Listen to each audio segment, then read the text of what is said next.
What's up, everyone? Welcome to 49ers After Dark. This is Jessie Naylor, Grant Cohn. We both have really good microphones, and tonight we might just crank them up to 12 and talk really soft. How you doing, man? Little ASMR stream for all of you cool cats and kittens out there. Who really like talking about football or listening to football at a quiet pitch, at a NPR type tone. Yeah, So, I Jesse, wonder. Okay, here's what we should do, Grant. Let's test out this theory one time. We won't tell anybody, but whenever we're going to give a take that we know will rile people up, we'll lower our octaves and just super smooth and see what it does. I'm curious. Yeah, just go NPR status.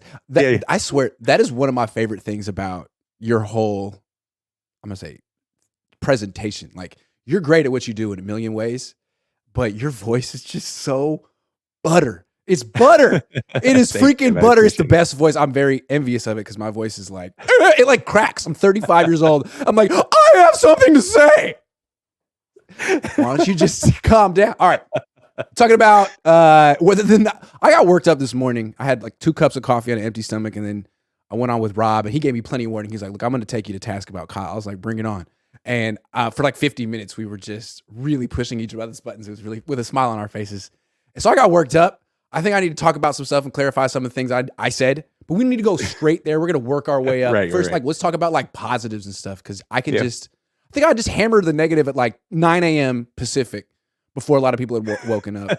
So let's talk about good thing the Niners do or have going for them. Like the best value contracts. They're a big kind of a Moneyball team. They're very proud of the players who outperform the contracts they've given them. Who are the principal players who fit that description? Well, let's go back and forth so that we don't take each other. I have 5. So if you take one of mine, I can throw somebody else in. I think number 1, we're going to agree here. It's 100% Brock Purdy. Number 13. Yeah, it's gotta be. He's the biggest bargain in the league. He's already outplayed the deal. Even if he doesn't play another snap in the NFL ever, he's outplayed his deal. So 100% Brock Purdy. Right, because there's never been a Mr. Irrelevant who's been like this successful ever. No, never. Ever. So that's the easy one. Let's get that one out of the way. You go ahead and give us one. I was going to go with Brock Purdy. So I'm going to have to, of course, say Ross Dwelly. No, Jordan Mason. Seriously, Jordan Mason, another undrafted free agent. Sure, running backs are a dime a dozen. You don't have to spend that much on them, but I mean, him and Elijah Mitchell. Elijah Mitchell's hurt a lot, but I'm going to say Jordan Mason. I mean, they're basically not paying him. He's like pledging. He's pledging. Yeah. Maybe next year I'll be in a yeah. But Sigma Alpha Niner. Jordan Mason. There we go. Real quick, did you see the tight end footage today? A little bit, yeah. I saw the Trey Lance interviewing people and doesn't it kind of feel like impression? Were you in a fraternity? No. He said with like look at me. Why was I in a fraternity? I was in a fraternity. It was a phase, and you'd have these parties. That's tight end you, and you'd have like the pledges as like waiters you don't pay. Going around, would you like a drink, miss? Would you like a drink? And it's like, yeah, why don't you get her a drink, man? And it's like. That's what Trey Lance felt like there at tight end. You was like, hey man, why don't you throw me this 5-yard pass? Why don't you go up to Rob Gronkowski and like kiss his butt? It's like, did you really need NFL quarterbacks to be throwing you these passes? Couldn't you have gotten literally anyone in the world? I could have done that. Yeah, it was, at least from what we saw. Of course, we don't see everything, but it definitely seems like a get together. But that's neither here nor there. But it was interesting because Trey Lance he kind of played the George Kittle role, like what George Kittle would do if, you know what I mean? He's going to go up and interview everybody like, what about the quarterback day? That was a total George Kittle setup. Come on. And Kittle was like, well, we talk about quarterbacks all the time, which was the most honest thing this dude has said on the record in years. We're going off topic here, but I want to talk about this. That's the whole point of the Niners culture on the team and tight end you. We don't like the fact that it's a quarterback-driven league. So we're going to be the one team in the league that makes our quarterback a freaking pledge and makes everyone else more important, and we're going to win the unconventional way. Like, guys, I don't think that it's going to happen. One of these quarterbacks is going to have to be special for you to be special. But the Niners, George is, in a lot of ways, the voice of the team, and I think there's a big chip on his shoulder, the tight end, middle linebacker. Oh, everyone wants to talk about the quarterback, and I think that's why Trey's been put through the gauntlet, man. Oh, you just got anointed? 3 first-round picks? You think you're special? You think you're special? Not here! I'm special! I play tight end! You got to wonder what George Kittle thinks, though, when he has conversations with Kelsey, and obviously Mahomes is going to be brought up in those conversations. Then it's a small glimpse, but you see Josh Allen up close. It's like, man, these guys are we think we have it good. Those guys have it good. It's a whole different ballgame over there. So I don't know. I don't know how he thinks about that, but I'd be a little jealous. Yeah. I before we get back to our topic, this tight end you thing has been making me laugh. So it's been going on like it's the third year. At first, it was like, this is great. He's raising awareness for a marginalized group in society. This is wonderful. But now it's like, wait. Like, what? What is the point? It just feels like you're hijacking the news cycle at the end of June because you know nothing's going on. It's a great photo opportunity, but like, what are you actually doing other than schmoozing? And you know what it sounds like? Have you ever heard the term hobnobbing? Yes. This hobnobbing. I'm gonna be in the Hamptons in a few weeks, and my friend that I grew up with in Oakland like runs the Hamptons. He's like a real estate dude out there, and I was like, man, can you get me a spot for like 4 nights? And he was like, yeah. I just need to. I gotta ask you some questions. Are you there to vacation? Are you there to hobnob? I was like, the fuck does hobnob mean? Like I'm from Oakland. We don't hobnob out here. It's like okay. That's what I thought. So like hobnob means like intentionally running into famous people. Yeah. I don't know how I got in that. Yeah. I don't know. This one might go over a lot of people's heads, but I remember when Conor McGregor was going to fight Nathan Diaz for the first time, and Conor McGregor had this movement coach, and they would do all this weird looking movement in the park. And Nate Diaz at the press conference is like, yeah, you're going to play more touch butt in the park. That's what this feels like. Yep, pretty much. They're playing touch butt. Pretty much, yeah. Yeah, just played a bunch of grab ass. That's a bunch of grab ass for 3 days, and they meet each other, exchange numbers. It's great for the tight ends. It just feels like Kittle flexing. Like, yeah, I'll bring my quarterbacks. They got to do what I say. I run this team. Like, yeah, I'll bring my guys. Like, dude, you could have brought the high school quarterback in Nashville. He would have been stoked to do it, and he was there. But instead, you made Trey. Like Trey could have been working out with Jeff Christensen this week. Yeah, I would say that would be more important for Trey. That would be really great for Trey. Yeah. But no, he had to. You see the clips? Like, great. Here you go, George. It's all right. George came up and gave him a good look. He patted him on the elbows and made it seem tough for him. So that was good. Great. I'll say this about tight end you just real quick, because I don't know how good it is for the quarterbacks. But for the tight ends, he is setting up something good because he's getting a lot of names out there. It seems like young tight ends that are coming up through college really enjoy going through this.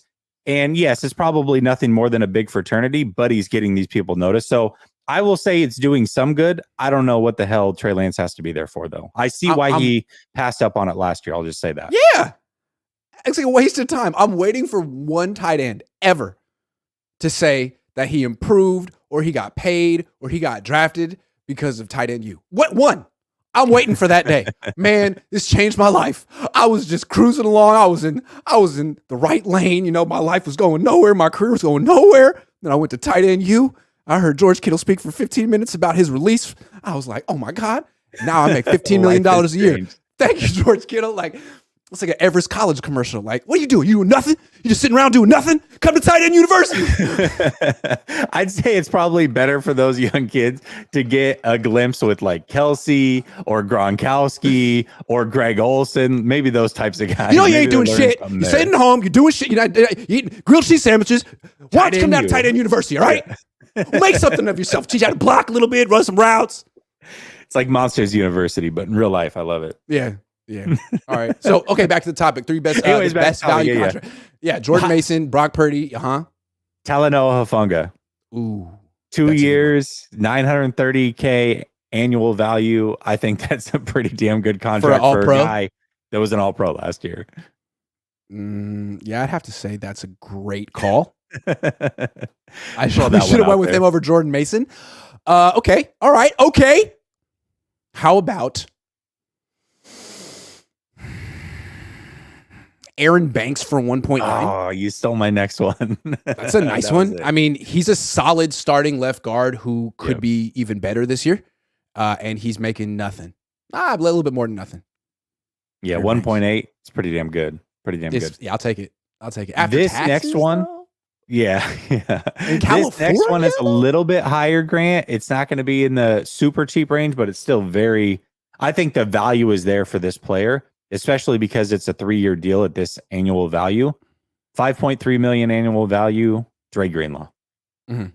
They got him on a No steal. doubt. Remember, they extended him right after the Bears game where he played pretty bad, actually. Yeah. So they got him on a really good deal, and then he almost turned into an All-Pro last year. I think he was 1 vote away from being an All-Pro himself. So I think that's a really, really good deal, especially to have it for 3 years. Love that. Yes, good call. Who else we got? Cleveland Farrell? No. Well, obviously Brandon Ayuk. He's going to get paid big money, but 3.9 million for Brandon Ayuk, like he's cheaper than Javon Kinlaw. He's Even cheaper if it's than a 1-year Sam deal, Darnold. that's good. Yeah. He's cheaper than Juszczyk. Cheaper That's than crazy. Juszczyk, dog. Cheaper than That's Lance. crazy. 3 times as cheap as Trey Lance. I mean, Brandon Ayuk. I sincerely hope that Kyle Shanahan does right by Ayuk. And so far, Kyle has come through for every one of his weapons in a contract year.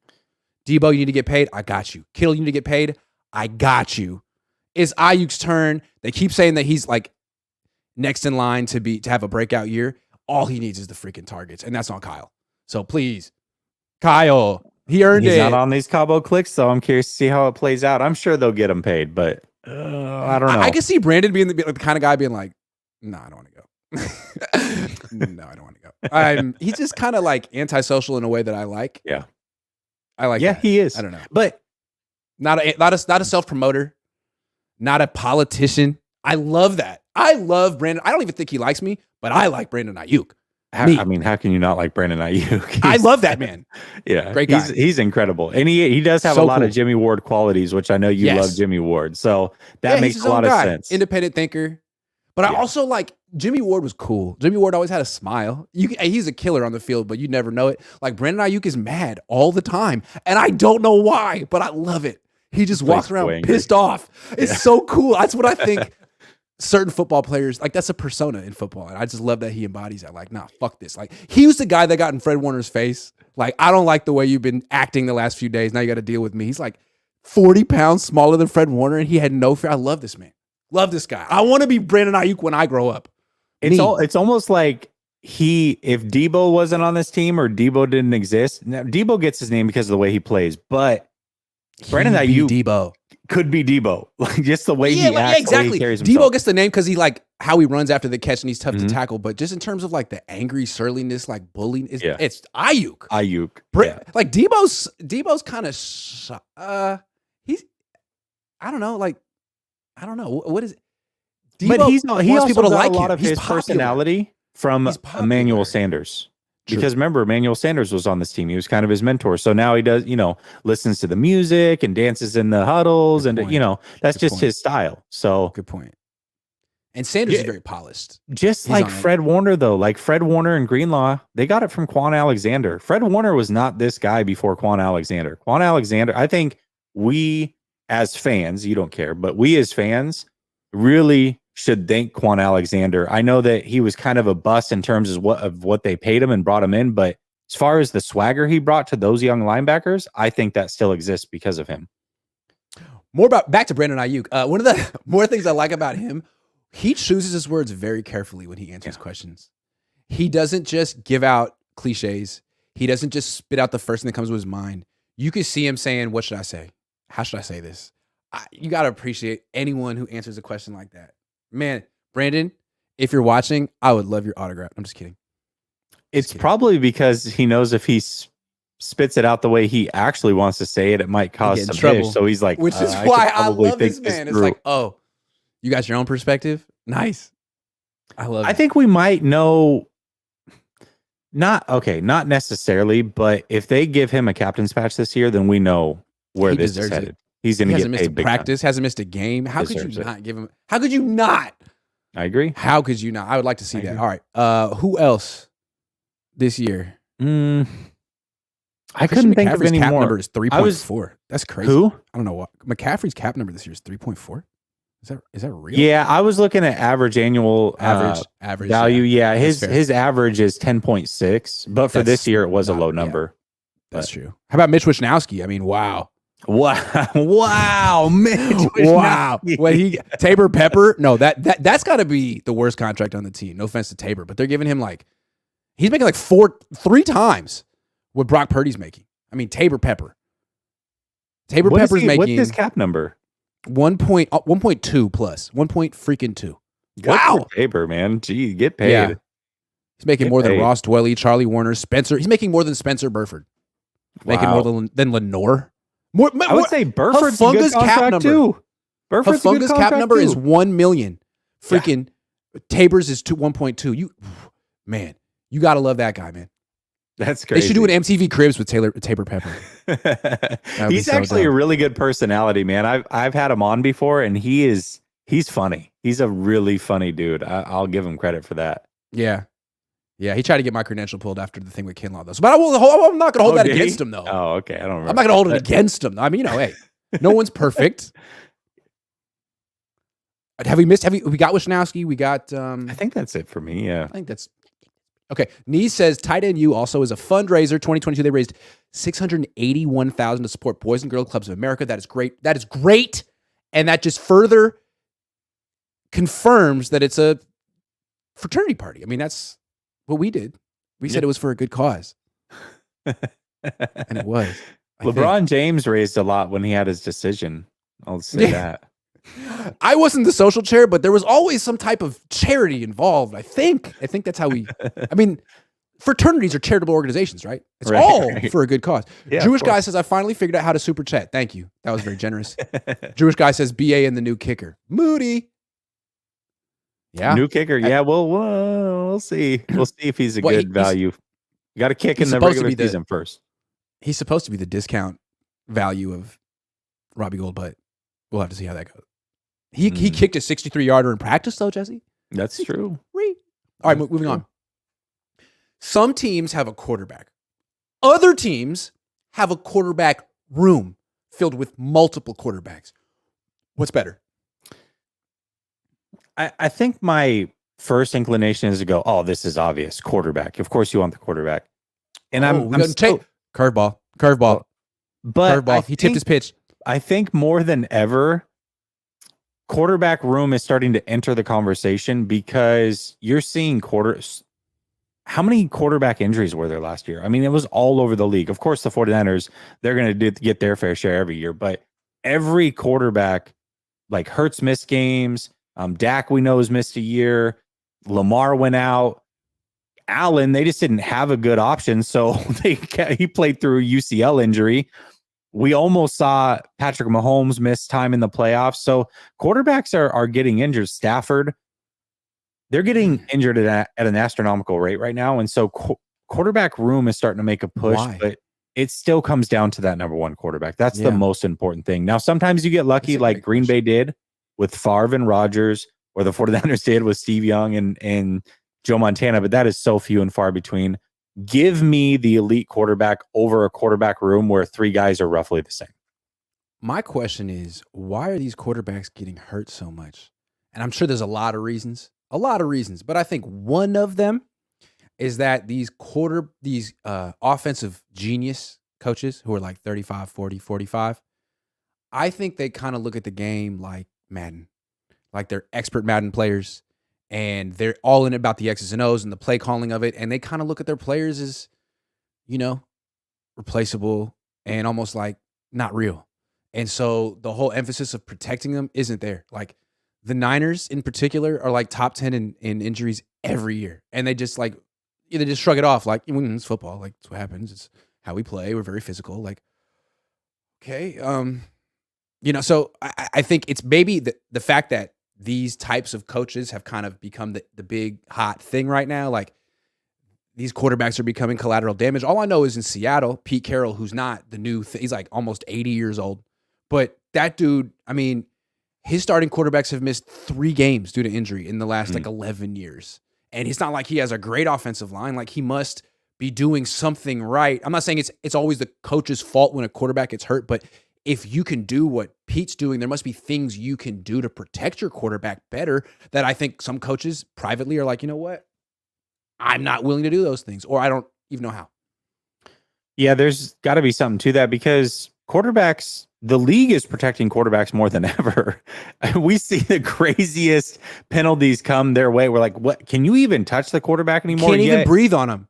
Quarterbacks are getting injured more than ever. How is that happening? Well, like, how can if you ask Tyler Kroft to block Hassan Reddick, and then when your quarterback is hurt, be like, well, I don't know what happened. Like, well, yeah, then it's gonna keep happening. I mean, at some point, it's on you a little bit. It's not all bad luck. Oh darn! Hassan Reddick beat Tyler Kroft. Darn! Why didn't anyone tell me that could happen? I thought that was a perfectly fine matchup, but no, you didn't tell me. Did you? You're fired. That reminds me, like, it'd be like Shooter McGavin just firing his caddy because he missed a shot or something. It's like, why didn't you tell me to use the 8-iron? Shooter. I just may go by the bay. Eat some Such hay. A good movie. I love that movie. Such a good movie. Yeah, I think going back to the Eagles Purdy situation, you know, I tend to lean on, hey, Purdy could step up in the pocket. He could have gotten rid of the ball earlier. However, I think both can be true. I still think it was a bad decision by Kyle. Right. Like, but you know what I mean? Purdy definitely should have stepped up. Definitely should have released the ball earlier, but he shouldn't have been in that position anyways because he was a rookie quarterback. Second and you should have seen it coming. You're like, come on, ran the ball. It was 2nd and 6 on the first drive. And then he did it to Josh Johnson like 2 plays later.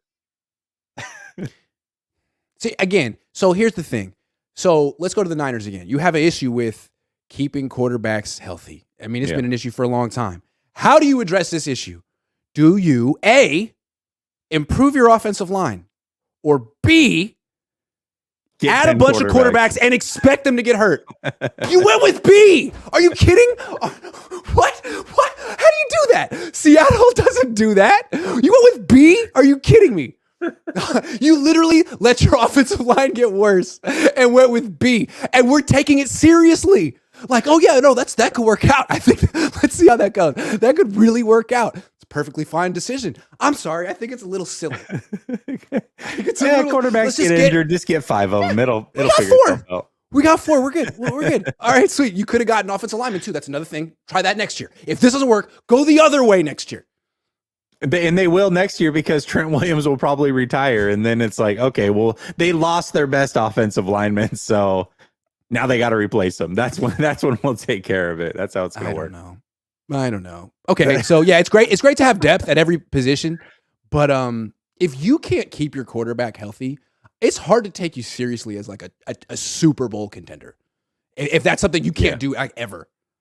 And it's like, well, we know we're going to be on our backup at some point, but it's cool because we can win with our backup. Like, yeah, to a point. Yeah. And that was even true with Brock. Like, we all love Brock, but what you could always say a lot of times on this team, the backup's going to come in. There's going to be no tendencies on him. He's going to light it up. But you're like, okay, well, how long is this going to last? And for Brock, it was 8 games. And then he got hurt. And you could say, well, that was a fluke, or you could say he should have stepped up in the pocket. I don't know. So now when he comes back, his arm isn't going to be as good. Or it'll be as good or maybe not as good. And he wouldn't have had any time this year to work on anything new. So he won't be better. And there will be tendencies on him. People don't understand how smart defensive coaches are and how important tendencies are. If you have an idea of what a guy does on 2nd and 4 to 8 second, like they break it down. They know your tendency. They didn't know.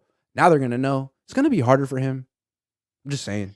I think a lot of people are overlooking this aspect of it. What you just said, Brock Purdy doesn't have an offseason to actually improve. He's rehabbing. And so if you're staying the same, you're getting worse. That's the way that this league works. And so for Brock Purdy, we're not saying this is his ceiling, like he's never going to get better. But as fans to expect that he's going to get better immediately this season, now, week 1, I think that's unfair. Impossible expectation. Exactly. And when he doesn't live up to that, and when he doesn't live up to that impossible expectation, our fans going to be like, oh, Brock, he's done.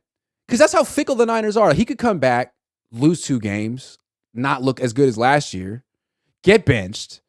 Trey comes in, lights it up. Or Darnold, one of the two comes in and it's like, Brock, who? Sorry, man, you were last year. That's how they are. And I'm sure he knows it. Yeah. So that would be unfortunate. I just can't get over the fact that the Seahawks, I was looking at them like, they've had their quarterback go to the Pro Bowl 10 of the last 11 years. And they've only had, like, they always play all the games. There must be something Pete Carroll's doing right. And everyone looks at him as like, oh, he's so stodgy. He's a defensive coach. It's like, okay, he's a head coach. He's a real head coach. And he's been making life easy on his quarterbacks since I was in high school. Like, he made Matt Leinart look good. It's true. He made Matt Barkley look good. Those guys were trash. Absolute trash. So it's something I want to look into what he's doing. 75 years old. You're absolutely right about that. He definitely makes guys look really good, and he does keep them healthy for whatever reason. Gets no credit for it. Luck thing or I said it on Twitter. You're not on Twitter anymore, but I tweeted today. I said Pete Carroll has developed 2 Pro Bowl quarterbacks, and he's not an offensive coach or even an offensive genius. And everyone's like, oh, he didn't develop them. Like, well, he put together the circumstances for those guys to flourish. Like, what the fuck was Geno Smith doing before he got to Seattle? Okay, let's go with that for a second. Let's say he didn't develop them. Okay, he didn't develop them. But one thing he did do is he knew the right quarterback to play before everybody else. Because what did they do? Who did they sign from the Packers before they drafted Russell Wilson? Exactly. And they gave him a big contract. And who'd they start? Russell Wilson. Russell Wilson. Were they right? The franchise guy. What did they do? They get rid of him before the league knew he was bad, got a haul for him, and was like, yeah, Geno's pretty good. You'll see. Geno's good. So he may not develop, but he has an eye for the quarterback position a lot more than Kyle does at this point. But hold on. So like when I say like, hey, Kyle can't develop a quarterback, I get all kind of stuff like, well, it's not Kyle's responsibility. That's not his job. They have to do it in the offseason. You got to get a personal passion coach. So he doesn't have that. He doesn't have to do it. But then I say, okay, well, this coach over here somehow put the pieces in place for these guys to flourish. And they're like, well, he didn't develop them. So, okay, so Kyle doesn't have to develop quarterbacks, but this guy who did doesn't get credit for it. Andy Reid never gets credit for developing Mahomes. He traded up for Mahomes, then went to his college, incorporated a lot of the air raid offense into his scheme to make things easier for Patrick Mahomes, but he didn't develop him. He just stumbled upon him. It was blind, dumb luck, I guess, that he got Mahomes. No, he developed him, just like the Bills developed Josh Allen. They just let him play. How many quarterbacks went to their first? How many quarterbacks went to their first Pro Bowl under Kyle? RG3 Schaub. So no one in 10, 11 years. First Pro Bowl. Like Matt Ryan been to Pro Bowls before he played with that's true. Kyle. Yeah. Like Russell Wilson never went to a Pro Bowl. I mean, he got drafted by it, but Geno went to nothing. Oh, Geno turning someone from nothing to something. Yeah. I mean, you won a Super Bowl with Russell Wilson when he was 25. That's kind of impressive. Could Kyle do that? That is impressive. I don't know. We'll see. Yeah, Kyle does a lot really, really well, but quarterback is not that thing. Not yet, anyways. And that's the thing. Like Jordan Rodriguez, I don't know how to pronounce her name. Jordan Rodriguez. I'm sorry. I'm not purposely mispronouncing it, but she's very famous. She works for The Athletic, and she's doing an oral history with McVay and Kyle. All about the greatness of their system, or maybe not that. I mean, I think she's trying to do like the full picture, and I respect that. But when you're talking about an offensive coaching staff, an offensive tree, and how much they've accomplished and how great they are, you really need to acknowledge the quarterback position because that's a huge gap and it's the center of the freaking puzzle. They don't have it. I'm curious to see what LaFleur does with Jordan Love. I want to see what that looks like. Right? Because that's been his little project for like what? Yeah.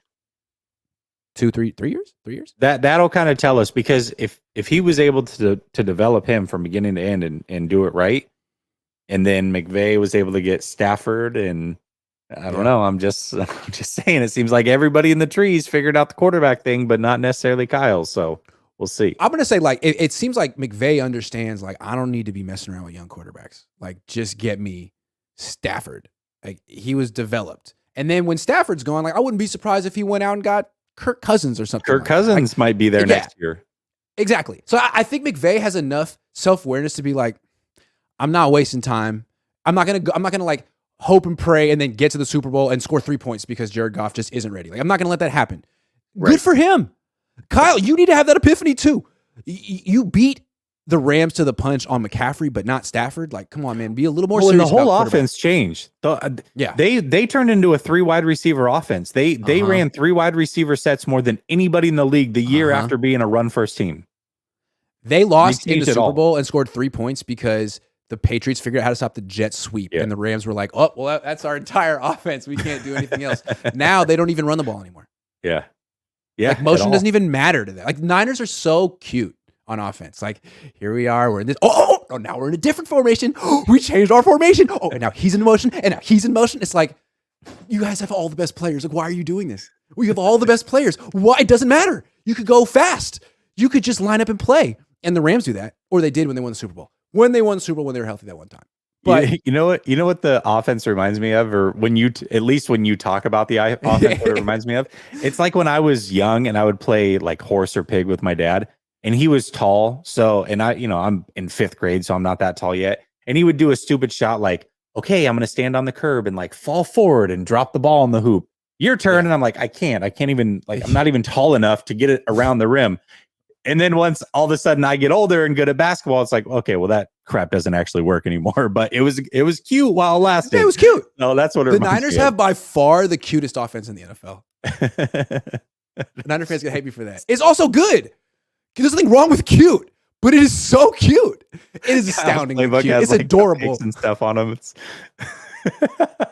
hearts, Care Bears, just the little details. You know what I mean? Daisies. It's like, yeah, man. It's like a note from a girl, but like all the like eyes have like hearts on them and stuff. Yeah, so, you know what I mean? And like she cut off the edges of the paper and stuff. So it's like, oh man, she used like different colors and stuff. It's like they're so cute. Oh my god, she really thought about it. That's Kyle's offense, man. Like you don't have to be like just freaking wing it, man. Shoot from the hip once. Your team is so good, man. I don't get it. He's so self-conscious. Maybe he's just a romantic at heart.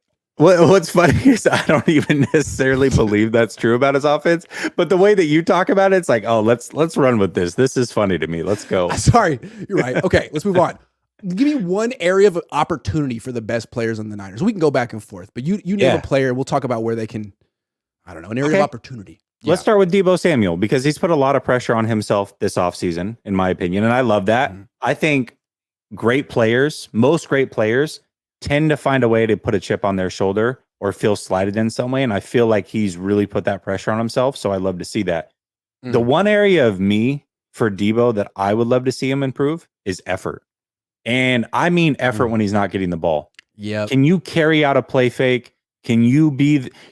Why is it every time you're breaking a long run, Brandon Ayuk is 15 yards downfield, making sure that you get there? Why don't you do that for Brandon Ayuk just one time? Can I see that? Thank you, man. Someone needed to say that. Brandon Ayuk is like constantly being wrenched in and out of the freaking doghouse because of some little thing he did or didn't do away from the play. Like this guy has to be above reproach with his effort on every block, every clear out route. And yet Deebo Samuel jogs through the game, literally jogs through the game unless he's getting the ball. Come on. I would I'm with you on that. And like, hey, when Purdy went down on that fateful play, a million things went wrong on that play. But one of the things was Deebo Samuel not selling that ghost motion end around. If you don't know what that jargon means, go back and watch the play. It has Deebo Samuel running around like he's going to get the end around, and it was supposed to slow down Hassan Reddick. He's running right at him, but Deebo's clearly jogging, knowing he's not going to get the ball, and it doesn't affect anyone on the play. He's basically not doing anything. So that's what I'm talking about. Yep. Okay, so we agree on that one. We agree on that one. I like it. Okay. George Kittle, Mr. Tight End. But there's more for Deebo, though. One more area of opportunity. Let's go. Okay. Staying healthy. Everyone's like, man, when he's healthy, he's the best. Okay, but like, how often does he do that? Because Ayuk does it. And here's the thing. If you get hurt a lot, it's not your fault. Like, I'm not blaming players for getting injured. That's pretty messed up. Football, injuries happen in football. But the ability to stay healthy while playing football is a skill. Even though there's bad luck, if you can avoid a lot of that bad luck and somehow play all the games, that's a real skill. And Debo hasn't shown it yet. So I'd like to see if he can like prove that it's just been bad luck, put his best foot forward, be in shape, and not get hurt. But also control the controllables. There are things you can control. You can't control getting hurt, but you can control being in shape and putting yourself in the best position to not get hurt.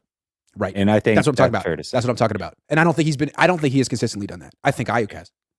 So I'd like to see that with Debo. For sure. Okay. Let's Is there talk anything Ayuk. else you want to add? Let's talk Ayuk. Oh yeah, Ayuk? with Debo. There's one more with Debo.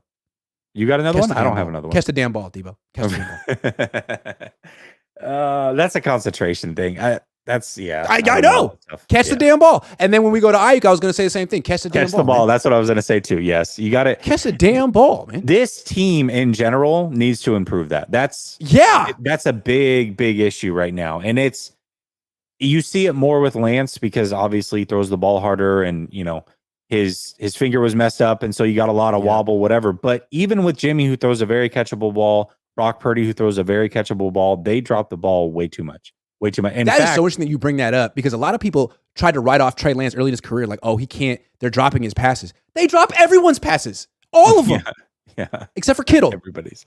Except for Kittle. I'll give Kittle I literally lost. I lost my fantasy football league by 0.2 points. Because Brandon Ayuk against Seattle had the little easy 10-yard catch and just dropped it, and that was it. It didn't mean anything in the game. They were going to win, but that was the difference between me winning $1,000 and not. So I'm a little upset with Brandon Ayuk right now. Sorry. Yeah, I think Jawan Jennings, catch the damn ball, man. The three of you. You guys could be as good as any trio of wide receivers in the league if you just caught the damn ball. The three of you. The goal for you is drop percentage below 5. All of you. But they all make amazing catches. Exactly. You have it in you. You have it in you. You can do it. Yeah. It's just concentration. You all could do it. And I think that's the goal. It's not a physical limitation of any of you. It's just do better. If they've got to go up and get the ball and make a one-handed grab, they can. It's going to happen. They can. Guaranteed. Yeah, it's crazy. Jawan Jennings drops 12% of his targets. Come on, man. That's a lot. That's more. That's 1.2 out of every 10. That's so many. Yes. Ugh. That's bad. Yes. So they can do better. Okay. Who else we talking? Okay. George Kittle. Finding the end zone. He did it last year. Did a great job of it last year. But Kelsey has 5 seasons or more of 8+ touchdowns. Kittle has 1, and that was last year. So it was great it happened last year. I want to see it happen again. Be a threat in the red zone. Find the end zone. That's what I want to see. I got a thought. I like that. I got a thought. I think this is an opportunity for Kyle and how he uses Kittle because I don't really think he's been very creative with how he's used Kittle in his career. It took really Brock Purdy to get him the ball in the end zone, but I would like to see Kyle use Kittle more as a wide receiver. Split him out wide and go one-on-one with small. I like that. Okay. I mean, Andy Reid's been doing that with Kelsey for a long time. And I feel like George is a good blocker, but he was better 3-4 years ago. To me, he's way leaner than he used to be. And I think this is the correct progression for his body as he gets older. I don't think that was sustainable. And now I think he's trying to have a little longevity. So I'm guessing he weighs 235. Looking at his legs, dude, he's so fast. He's such a good receiver. You could get guys to block. I would like to see his receiving, featured more because he has the best freaking hand-eye coordination on the team. He's 6'4". He's a monster after the catch. He's really good. And they've been using him as a blocker forever. Now you got Cam Latu as well. Enough, man. Split him out. He could be your slot receiver. Yeah. You could have 22 personnel with him in the slot and it looks like 11, or 12 personnel. 12 personnel. Yeah. Yeah. Yeah. I agree with that. If you especially towards the end zone, you don't have to do it all the way down the field, but when you get inside the 5, inside the 10, let him use his size. It almost makes you wonder though, because just because you're big, it doesn't mean you have that in you. Some players innately have that. Steve Smith's a great example of this. Not a big wide receiver, but man, if you gave him a 50-50 ball, he was coming down with that. Oh yeah. There are big receivers that don't have that ability. So maybe that's not really in his arsenal. I can't recall many jump balls in George Kittle's career that I can think of off the top of my head. Maybe 1 or 2. So I don't know. But I don't know if it's in his skill set. He's still 6'4". And if you split him out, who's going to be guarding him? At least box out. I see what you're saying. You know, you could at least do the box out thing against a nickel corner type. And if it doesn't work, you always have Ross Dwelly. So it one or the other. One of the two. That's true. Ross Dwelly, I think, actually does have that ability. So he does. He'll just never ever get a chance to display it in an actual game. No, unfortunately, definitely not. No. Definitely not. No. What about Fred Warner? I've got one for Fred Warner. This one was tough for me because Fred Warner, for me, I would say the big play. And what I mean by that, in his career, he's been very steady, but he has a total of 20 and a half sacks and forced turnovers combined. So you basically are making 4 like big plays, game-changing plays a season, 4 or 5 at that pace. So he's very steady. He definitely, he'll get his hands on the ball. He'll break things up, but it's like the game-changing. If you get the interception or a big sack, and he doesn't blitz a lot, so the sacks may not, but I would like to see him force a couple more turnovers in a season. I think that's a really good call. I'm gonna just sort of piggyback off of what you said. He makes a lot of plays. He plays really deep. He plays very deep zone coverage. It's hard to throw over the middle against him. He had 10 pass breakups last year. He's 4 picks in his career. 35 pass breakups in his career. It's really hard to throw on him, but he doesn't make that many plays on the other side of the line of scrimmage. He just doesn't. And I mean, the best linebackers of all time do. Willis did. Bowman did. This guy, Fred Warner had 2 sacks last year and 3 tackles for loss. That's it. Yep. So some of that's schematic. A lot of it's schematic. So I think with Steve Wilks, knowing his history, he likes to bring pressure from all different places. He's looking at his linebacker core. It's the best in the league, and they're not asked to blitz. Okay, well, that's going to change. So I think it's an opportunity. I'm not saying he can't do it. I think he can do it. I do too. And I think it's something he did more with Saleh than with D'Amico. So it's more the coordinator's choice. Let's see. Yeah, absolutely. Absolutely. Okay. Do you want to go for Trent Williams?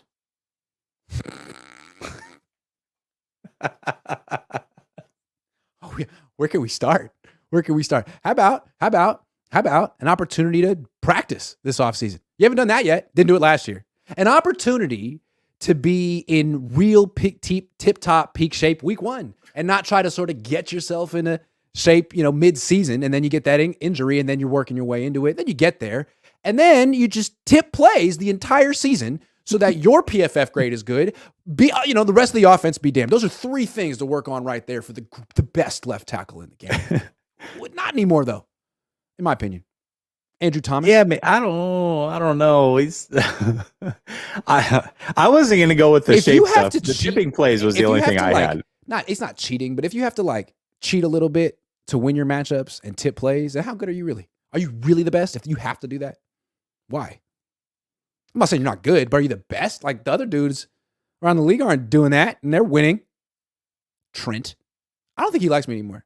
At least he's not cheating like the Eagles' right tackle is, which I love how they terrible. And then I loved how everybody talked about it as if this was normal. Oh, no, it's completely within the rules. No, it's not. Stop acting. No, we're not that dumb. Come on. Don't act like he's not getting a jump every snap. Lane Johnson's name. It escaped me for a second. Let's not act like he's not getting a jump on every snap. He's absolutely rocking backwards and putting his foot back before the ball is snapped. Stop lying. We see it. It's obvious. True. Okay, any more players? Who we got? What about Bosa? Is there anything for Bosa you can think of? An opportunity for him to pace himself a little bit and make a bigger impact in the playoffs? How about that? That's exactly what I was thinking. Tear. Yeah, dude was on a tear to break the record or he was on a tear for personal accolades. And I think he ran out of gas around week 16. Yeah. In 3 NFC championship games and 1 Super Bowl, he has 2.5 combined sacks. And that tells me that he's wearing out towards the end of the season. And it may not be his fault, right? Like they may just be asking a lot from him. Maybe he's getting, double team and chip because other people aren't doing their jobs. But I would like to see some of that translate into the biggest game of the season. We were on the same page on that one. There we go. I think that's it for me. Okay. The CMC one I had was actually for Kyle, but it was like, hey, CMC, use your cachet and go tell Kyle not to run you 30 times a game. How about that? You know what's crazy is that David Shaw did that to McCaffrey in college. How do you do that to an amateur athlete? He's not getting paid. Now he is, but back then, now maybe it was under the table. I don't actually know. Probably was. Actually, I doubt wrong. his family needed the money. I'm sure they Good weren't point. getting paid, actually. At Stanford, I just don't think they would do stuff like that. It just seems wrong. David Baker says, who has the most upside? Me. So, for sure. I like Jesse's hat, though, so maybe Jesse. I didn't notice that it had the little thing. I like the little... And it's the corduroy? That's nice. 80s style, 90s, yeah. Very nice. Yep. Sean says Grant Kyle needs you to hold his feet to the fire. Man, I've been trying for 7 years. I don't think I don't think he's gonna grow. So he can grow. But you need a bigger platform to get it done. If you had a first take type platform, would you hold the line with your criticism? Oh yeah. If ESPN gives me a full-time job, I'm still coming at Kyle every day. The problem is I don't think the rest of the country cares. Yeah, probably not. I don't think they do. But what about the Cowboys? Hold on now. Hear me out. You could be what Skip Bayless is to LeBron James, but to Kyle Shanahan. And Kyle almost is that famous, and I don't know why. Maybe if Kyle actually wins a Super Bowl, then my career will take off. I'm rooting for Kyle. His stock goes, my stock goes. Slick like Ninja 24/7. I love that. Says we know Shanny can't keep his players healthy, so why blame the leaders for not practicing? Maybe they are doing the smart thing. You guys are the best. Yeah, that's actually a fair point. When you put it like that, fair. Slick like Ninja. Touche. Touche. Mike Monahan says Grant equals Nostradamus. That's actually pretty clever. Appreciate it. Andy says, Jesse, where do you get your hats? They go hard. Everywhere. Now, I'm constantly looking at hats and just seeing what's available. So it depends on the hat and when they're available, I guess. That was him saying, I'm not telling you who my plug is. No, it's just... I get it. Sorry. There ain't that many to go around, baby. If you don't need more to know. Specifics, Fanatics, you can go to Fanatics. You can go to the NFL shop. Sometimes I find them like on Etsy, like people make them or whatever. The one that people like the most, you're not going to find anymore. This one here, the Legacy with the Jerry Rice, Joe Montana. Everybody asks about this one, and the people that made it, they were like an Etsy shop. They don't make it anymore. So good luck. Yeah, sorry. Vintage. Wave 9 says it feels like they're letting the media say whatever about Trey. They're setting up Brock's downfall. You see how Kittle acts all buddy with Trey Lance. Man, I love how people read into this weird situation in so many different ways. I didn't see that, but I didn't. Well, Schefter was on your boy's show, Pat McAfee, and had some words about the quarterback situation. And to me, it all seems speculative. So I don't know. It's hard to know when you've got an insider that comes on and gives opinions, it's really hard to decipher what's opinion and what is actually being heard. So I don't know. The coach says Pat Mahomes admitted he didn't even know how to read defenses first couple years. Andy held his hand and nurtured him. Vic blossomed under Reed as well. Best he ever did was with him. Also, you got to look at McNabb. He always was successful under Reed, and then as soon as he left, Reed was just awful. Mm-hmm. And then Alex Smith had his best years under Andy Reid by far. That's another Andy one. Reid is what everybody thought Holmgren was because of Brett Favre. Well, I was just going to mention that. The thing about Holmgren was legit too, and what Favre said was early on in his career, he didn't even know what a nickel defense was. He had no idea. He's like 3 years in, he's like, what the hell's a nickel defense? Like Andy Reid takes quarterbacks who don't necessarily like have the cerebral part of the game all the way down and makes the game easy for them, where Kyle Shanahan turns the position into like a freaking like PhD content. It's like you have to have a dissertation on everything, like coverages and protections, and it's like, dude, I'm 23. I don't know what I'm looking at. I played in the Big 12. Okay. Yeah. So you're going to have to help me out here. I'm with you, coach. Well, he just won't draft players or prefers not to draft players that don't have. There was a reason why he didn't look Justin Fields' way. It wasn't because Justin Fields wasn't good. It was because he didn't have the verbose playbook and, all those other things down. He didn't play from under center. So Kyle's like, I don't got time for any of this. Like, you got to have all the other stuff done. It's like, all right. The coach says, can we stop assuming Kyle, quote unquote, missed on all these quarterbacks? Maybe some of them said no, but were professional enough to keep it private. Interesting. That is interesting. People talk about how they, how Trey Lance grew on them, how they gave him tests and cognitive tests and personality tests. That's true. And I can see Trey Lance really knocking those out of the park. What about someone like Mac Jones? You know what I'm saying? Like, what about those tests for him? What about like a face-to-face interview? Like, no one talks about that. Maybe it's none of our business, but what if there's like another side of the coin, like two sides of a relationship? Everyone's thinking what Kyle wants. What about he's finding someone that actually meshes with him? And maybe that's hard. Yeah. I mean, he's negative as hell. It's tough because we don't know what happened with Tom Brady. Did Tom Brady actually really want to come here, or did he not want to come here? Because it sounds like he was a lock to go to the Raiders. Potentially, not the 49ers. And the MFer he was talking about was Derek Carr. So I don't know. Interesting. Chris Tellerico says, you doing a call-in show this weekend? For you, I will. I paid too much today to live rent-free in Rob's head for a few days, and I want to continue the conversation. Chris, you are on him today. Yeah, man. You've been donating for a while, but today was like your day. It was your coming out party. It was your, I mean, God love Rob, but Chris, you were the MVP. You carried that show. And I just pretty much, like, you had Rob's feelings and emotions, Chris pouring gasoline on it, and me just kind of like throwing little matches. Boom, boom, boom. But it was all Chris, man. Thank you very much, Chris. Appreciate it. And thank you, Rob, for being a good sport on your own show. Anoop says, is there any chance Jed York will hire an experienced OC akin to Steve Wilkes and strip Kyle of his play sheet approach? Yes equals Super Bowl. No equals zero bust. chance. Zero chance. Do you? Negative okay, this is Kyle Shanahan. When you tell him what to do. Okay, remember when he was the offensive coordinator in Cleveland? In that clip of Pettin saying, run the ball. And Kyle goes, Remember that? That look he gave? That look? Yeah. Do I have to? And Pettin's like, all right, man, do whatever you want to do. And he calls pass and it scores and everyone's like, oh, Kyle's a freaking genius. Like, that's how he acts when you tell him what to do. You can't tell him what to do. You have to just give him the whole team. But Harbaugh was the same way, except he wouldn't give you that little look. He would like get in your face. So I don't know, up to you. Was you on passive aggressive or aggressive aggressive?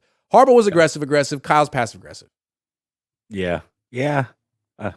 That look though, it's so true. He did do that. Do I have to? Matthew Sanders says Kittle was the guy who benefited the most from Brock's improvisation. If Brock gets put in a box by Kittle this year, Kittle will also regress. Bet. Yeah. No, that's true. It's true. It's very true. Kittle's production kind of depends on Brock. I agree. Put in a box by Kyle, I coached away from improv. I think we knew what you meant. The best thing Brock does is roll left. Honestly, like anytime he rolls left, I'm like, okay, here we go. But if he has to stay in the pocket, I'm like, I'm not worried. If I'm rooting against him, which I don't. But I'm just saying, like, if our another team, and he's in the pocket, I'm like, yeah, we could probably handle this. Once he rolls left, I'm like, oh shit. All right, this could go on for like 5 or 6, 7 seconds. Like, he's very creative and calm. He sees the field decently, and he sees it better from outside the pocket than inside the pocket. And he could throw the ball away or scramble a little bit. Like, yeah, I feel like you're almost at his mercy a little bit once he breaks out. But if you know he's going left, you can freaking prevent it. That's a huge tendency. I want to see what the league does with that. It's a huge tendency. The comment, though, that Purdy said about, I just need to kind of play within Kyle's offense more is a bit concerning for me because Purdy, don't turn Purdy into Jimmy. I got to be Kirk Cousins. I got to be Jimmy. Please. Don't do that. Please. Please don't do that to him. Kalika Carroll says, Jesse, where's the fresh cut? Grant, you the GOAT. Oh, it's, I got it. It's fade right here. Good to go. Wave 9 says Hargrave should help Bosa not get tired out. True. Agree. Theoretically. But so should have Armstead and Buckner and D Ford and I don't know. It's true. It's a good point. Although that was his rookie year. He didn't necessarily know how to play through a whole season and he had to go all the way to the Super Bowl. So maybe things are different now. I think he don't have a ton of quality depth how to be ready on to the go. D-line. Sorry. Yeah, they don't. But they don't. They really don't. Jay Figs Ramon says top 2 plays of 2023 Niners are running McCaffrey and Lance up the middle. Yeah, pretty much. Good times. Can't wait for that. How many guys is Kyle Shanahan going to get hurt running between the tackles this year? Don't know. Mason Wright says, Jesse, I know you're from Oregon. Do you have any interest in covering the Blazers? I used to write for a local publication out there when I lived in Portland about the Blazers, but no, not now. Jesse, are we completely overlooking the Rams? I think we might be for this reason. As constructed, no. But Grant, if I told you that 2 out of the 3 players between Hopkins, Cook, and Ngakoue ended up with the Rams, would you be surprised at all? No. And would that change your outlook on them if they got 2 of those 3 players? Like, would Yes. you? The Rams are Honestly, the way I feel team. about them, as long as Kupp and Stafford are healthy, I feel like they can fill in the rest. But they weren't last year. Yeah. Like Stafford was hurt, and then Kupp went down, and it was over. But if those 2 guys are healthy, I mean, all they need is someone like they need one more wide receiver who can run a little bit, who can sort of do the Odell Beckham role. Not even prime Odell Beckham. Allen Robinson was a joke. But that was I think they could find someone like Skoranek, isn't it? Although I do like the Skoranek at fullback thing for them. That was interesting. Who's their other wide receiver though? He's decent. Van Jefferson. Jefferson, yeah. He was in and out last year too. He's decent. Yeah. But yeah, the Rams, the 49ers own the Rams, right? And I understand that. And I think as constructed, the Rams are like a 7-8 win team. But man, you see guys like Hopkins, Cook, and Ngakoue out there. I'm like, they're going to find a way to get 2 or 3 of these guys. And if they do, like if they get 2 out of the 3, man, all of a sudden they're right in the mix out of nowhere. And that's like the Rams' MO. Oh, we don't have any picks to trade. We'll just go sign cheap guys that are really good. How about that? I can't imagine that they're done right now. Like a team that is 2 years off a Super Bowl. Do you think McVay and Donald stuck around to not be decent this year? I just, maybe I'm wrong. It just feels like it's trending in that direction. You know what I like about the Rams? They have a Super Bowl winning quarterback who's going to be around for the whole offseason. Niners don't have that. No. The Niners are one of a few teams in the league that has a quarterback who's going to start week 1, probably, who's going to have next to no offseason. How many other teams are doing that this year other than the Niners? They're like, you know what? Screw the offseason. You're starting as soon as you're ready. How many other teams are doing that? Any? Maybe Arizona? Maybe? No, not even Arizona. Kyler's not going to start. He's not going to start week 1.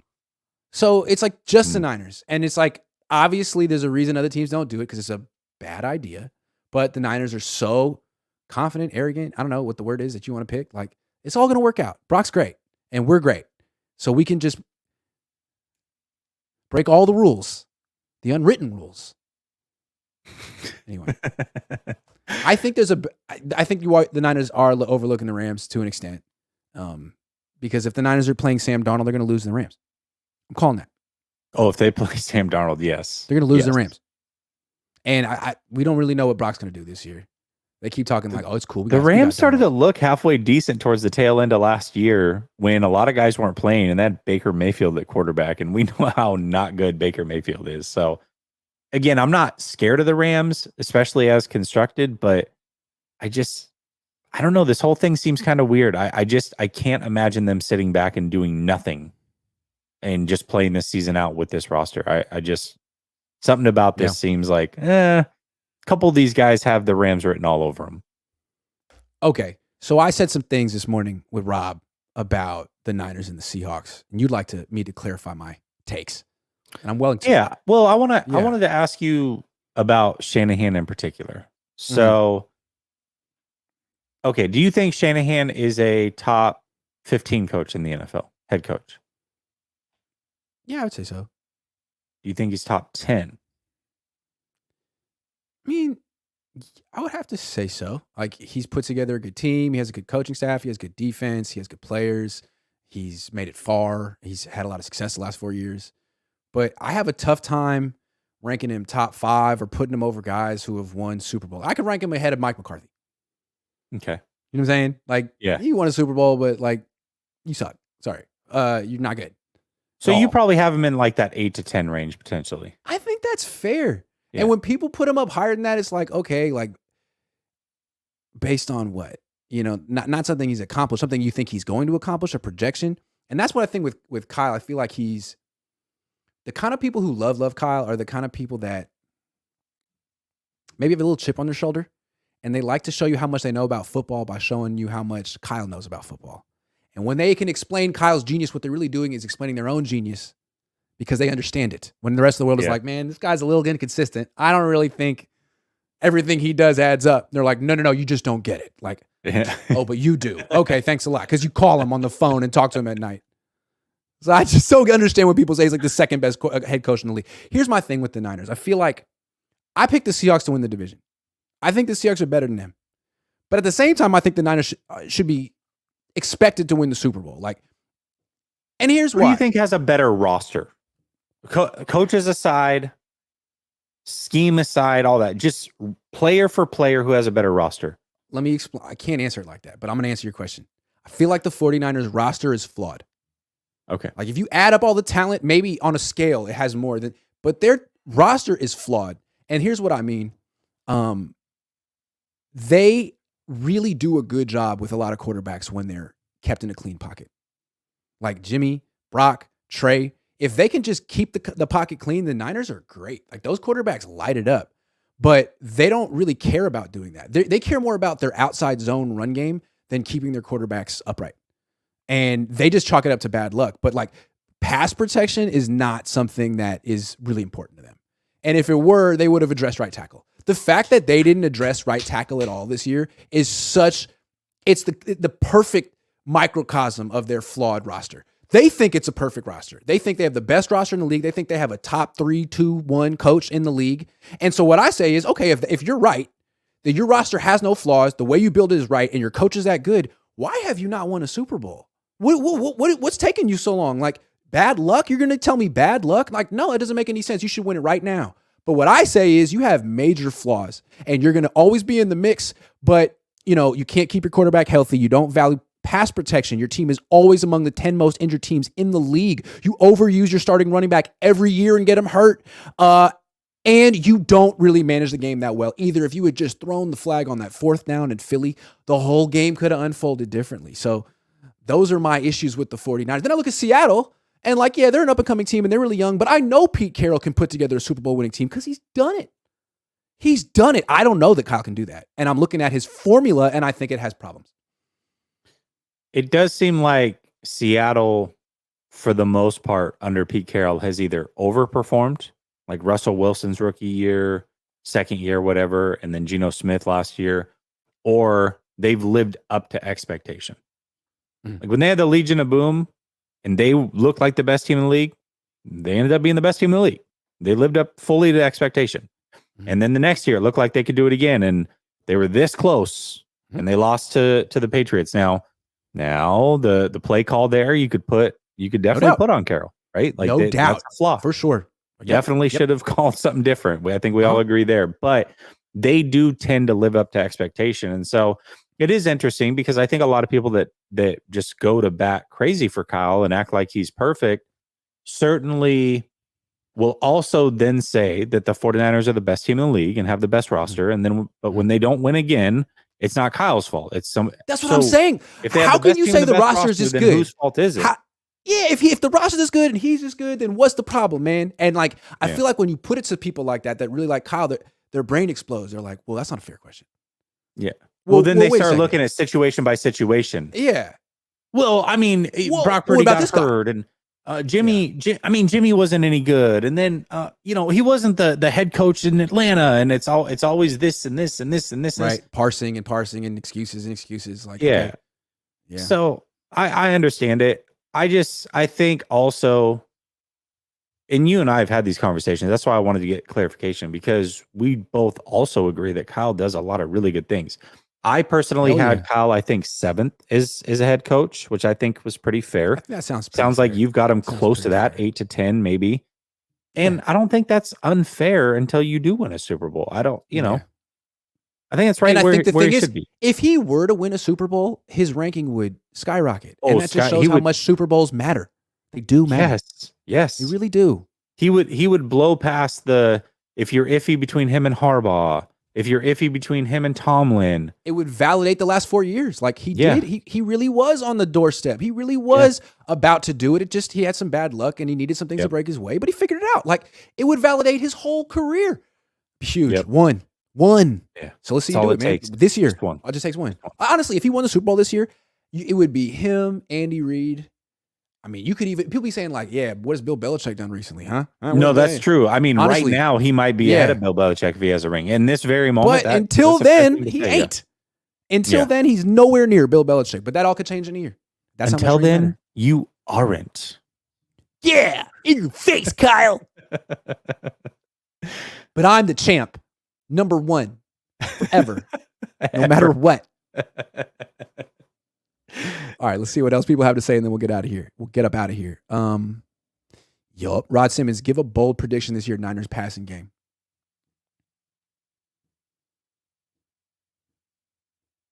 Ayuk leads the team in catches and targets. Did he do that last year? Because he called himself the fourth option. I think he's gonna be the number one option this year. Ayuk. Okay.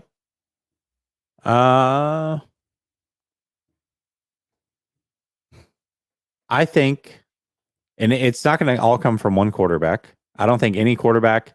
I'll give you two. No quarterback throws for over 4,000 yards, but 3 receivers / tight ends go over 1,000. I like that. Damian Jasso says, Grant, is this a run back of 2019 or is this a new team with something to prove? See, to me, 2019 was a new team with something to prove. No one expected that team to be great. And when they were like 8-0 and people were on ESPN and NFL Network were like pretenders. Like, ever since then, everyone's been all in on the Niners bandwagon. People don't want to make that mistake again. I kind of think the Niners would benefit from the media turning on them, being like, you know what? Frauds. That brings out the best in them for whatever reason. But for sure, people have been patting them on the back for like 3 years. I will say the moment they got CMC and got rid of Jimmy, it's not the run it back squad anymore. It's not exactly that. It's different. That's a better point. Jay says trade Kyle. Belichick hasn't been the same since Brady left. Need a franchise quarterback, and Kyle is clueless in that department. Draft Caleb Williams. Now that's a good point. Who cares about the virtues of a coach who can't find, develop, or protect a quarterback? Don't tell me what he does well. That's all you need to know. Yeah, I mean, would we have the same thoughts about Belichick if Brady hadn't been there? Would we have the same thoughts about Walsh if he hadn't gotten Montana? And obviously, they deserve credit for that. But it's hard to do. It's very hard to do. And those guys proved out that they could do it at least once. It is actually, Walsh did it multiple times, but at least once. And that's what makes your career. You're eventually, I mean, you're tied to a quarterback usually at some point. And Kyle hasn't had a quarterback to be tied to because he doesn't find the quarterback. That's what he falls back on. His supporters fall back on. Like, okay, well, it's hard to find a quarterback. Yeah, That's why it's really important to find someone who can do it. Okay, I'll say this. I believe in Kyle so much that I believe there's actually a strong possibility that in that scenario, if you, for that season, you had switched him and LaFleur and put Kyle on Green Bay in 2019, they might have been better than the 49ers. That's how good I think Kyle is. But Kyle needs the quarterback. And until he has that, it's not going to be enough to win a Super Bowl, in my opinion. I'd like to see Kyle and Aaron Rodgers try to coexist. I think that would be funny as hell. But LaFleur to me came across as submissive. Like, hey man, whatever you want to do, you want to make me look stupid, you want to look at me and I'll just stand here like an idiot. And you want to change the play, like I'll just stand here like an idiot. Like I'm just happy to have you on my team. Like Kyle's not that kind of guy.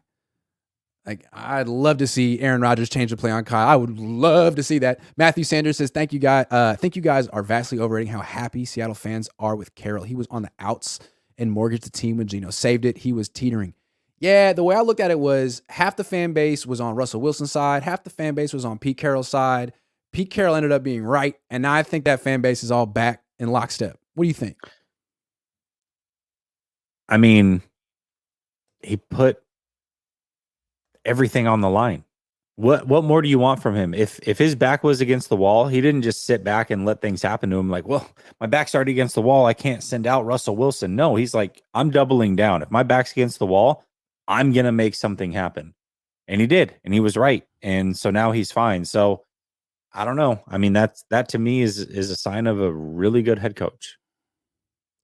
Official BNA Music 88 says, "You found Jesse. I thought he went looking for the Titanic." Oh man, dude, I really been avoiding that story. It gives me anxiety. Just thinking. I know. I can't.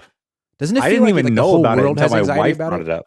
Oh God, just the worst. It's And that awful. was awful. Wave 9 says Seattle weakness is D-line, ours is O-line. Oh, that's Yeah, interesting. but they Yeah. added some players to their D-line this year. They got Draymond Jones. He's a really good player. I mean, Fangio developed him. They are better, but I don't think it's a strength still. Like the 49ers offensive line might be a little bit better than last You're right. year, but it's still Yeah, not they were- necessarily yeah, a you're right. strength, right? Yeah, they build front back to front. You're right. Timothy Glander says, what would it take to truly humble Kyle for growth? That ship has sailed. That ship has sailed. Dude, this dude is like 43, 44 years old. He probably has $100 million. It's over. It's over, man. He's got all the national media, all the local media saying he's the genius, best coach. Oh, he's like, Grant doesn't think I'm that great. You know what? I'm going to prove Grant wrong. He doesn't care. He's got a never-ending course of people telling him that he's the greatest right now, including his boss, which is the most important thing. So, That's the hard part, though. When you get somebody with those personality types that maybe you don't vibe with, that's what makes them great, and that's also can be their downfall. And it's just like, how do you capitalize on it being their strengths and go out and win the whole thing? That's what you've got to figure out. That's the hard part. Papa Phil says we've done nothing to improve our offensive line. Shake my head. How will we win in the playoffs? Trey Arias stand up. It's just crazy. Like, you look at Purdy's numbers from a clean pocket, they're off the charts. And it's not because he's great, but like, I mean, the design's good, the players are good. Like, if you could just block it up, the offense would be great, but it's not an emphasis. Brother Bob says, been a fan since Walsh, Montana, Eddie D days, when it was Super Bowl or bust. Being competitive but losing is still losing. If Kyle wins a Super Bowl, then he's elite. Agree. That's I put fair. out a poll today on Twitter. Who's a better head coach, Marv Levy or George Seifert? And I feel like that Seifert. yeah, that's what I said. But my cousin said Marv Levy, and a lot of Jack Hammer said Marv Levy, and I feel like it kind of reveals where you stand on the debate. Like, what's more important, being in the mix, being in 4 consecutive Super Bowls and not winning any of them, or actually winning some? Yeah, I know. I want guys who I want the finish the rings. job. I don't want to hear the excuse. Vincent Campo says, Jesse, you are depressing me 2 days in a row, Ellen. Well, let's end right there. Thank you very much, Vincent. Jesse has a show right now. Yesterday. Right now. Is it on your channel or Larry's? No, it's on Larry's. So if right. you want to be really depressed, go for the 3 spot and come over to Larry Kruger's channel. I'm going to be there next. All right. Thanks for watching, everyone. I'll be back